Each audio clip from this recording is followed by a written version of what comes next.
section, we're going to look a little bit more detail at an experimental design, and we're going to do this looking at a specific example of an experiment, the Salk vaccine. So, I'd like you to take a few minutes, look at your book on page 28, and go through and look at each of the markers of a quality experimental design, and then match them up with components of the Salk vaccine experiment that you're given in example 3. To help you get started with this, let's make sure we're clear about these 3 different components of a quality experiment design. First, randomizations. Randomization means that subjects should be assigned to different groups by a process of some form of random selection. This goes back to the idea of using chance as a process of making sure that there are minimal to no differences between our 2 groups. This will always be critically important so that we can be relatively confident that any difference we see between these 2 groups is due to the thing we manipulated, not other components. Replication is another important component. So when we're looking at replication of an experiment on more than one subject is important, and this connects to sample sizes. This will also have to do with repeating experiments several times. We'll be looking at this later on in the semester. So often in science we would say a single experiment does not prove a thing. It opens it up for discussion. It is the repetition and the replication of similar experiments that allow us to increase our confidence that the outcome is actually produced by the variable we're interested in. And thirdly, we have controlling for confounds. Confounds are problems when the investigator is unable to distinguish between the effects of different factors.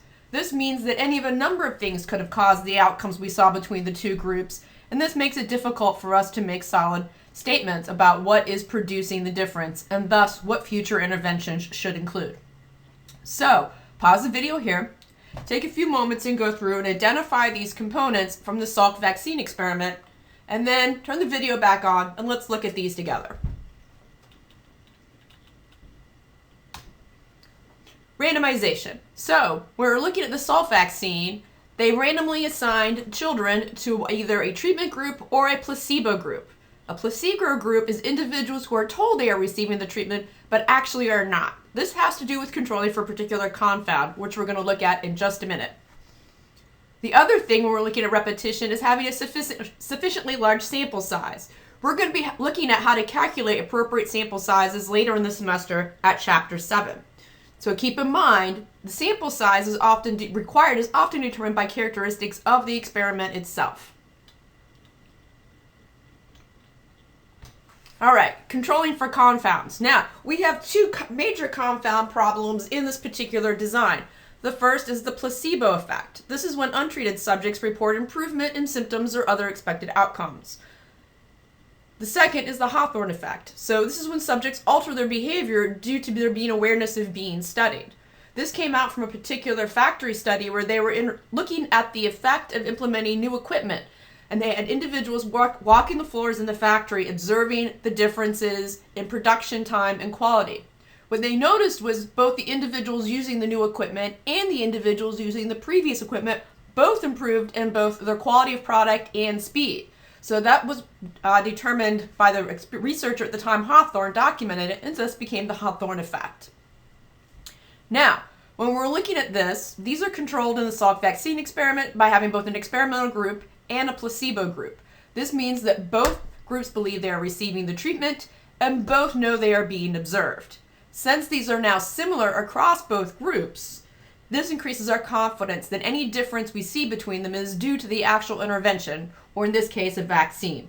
So in a placebo group, they would also be given an injection, but it was most likely an injection of saline or some other kind of very neutral solution that would not produce any actual change. Thus, both groups go through the exact same behaviors, but one is given a treatment and one is not.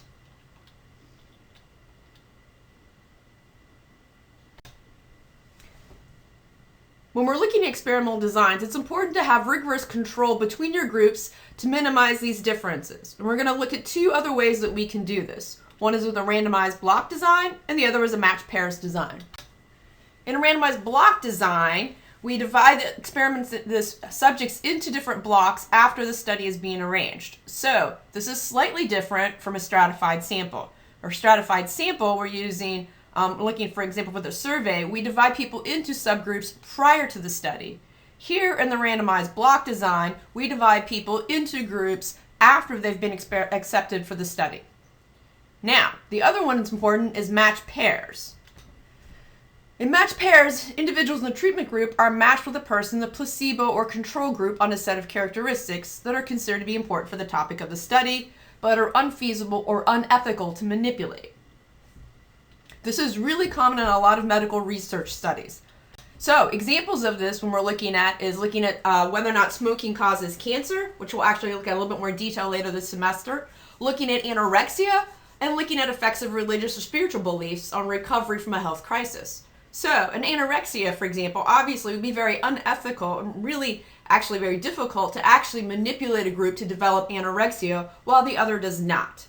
Thus, we use matched pairs. So, you would be recruiting individuals with anorexia, collecting demographic data on them, such as their age, race, gender, a host of other characteristics, regions where they live, level of education, socioeconomic status, a host of different characteristics, and then you would recruit individuals who match them on all of those characteristics except they do not have anorexia. This would be a matched pair study.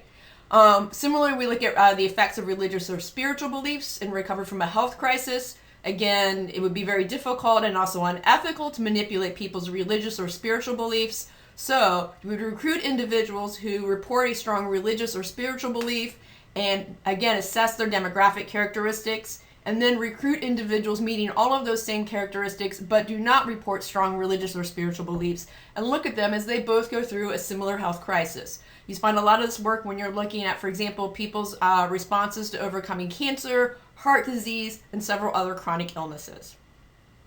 These are the main components when we're looking at data collection in terms of research design. Keep this in mind as we go across the semester, and remember that depending upon the topic that you're trying to research, the goal of the study, and of course the feasibility or ethicalness of what you can and can't manipulate, different types of research design produce appropriate results that increase the accuracy for different questions.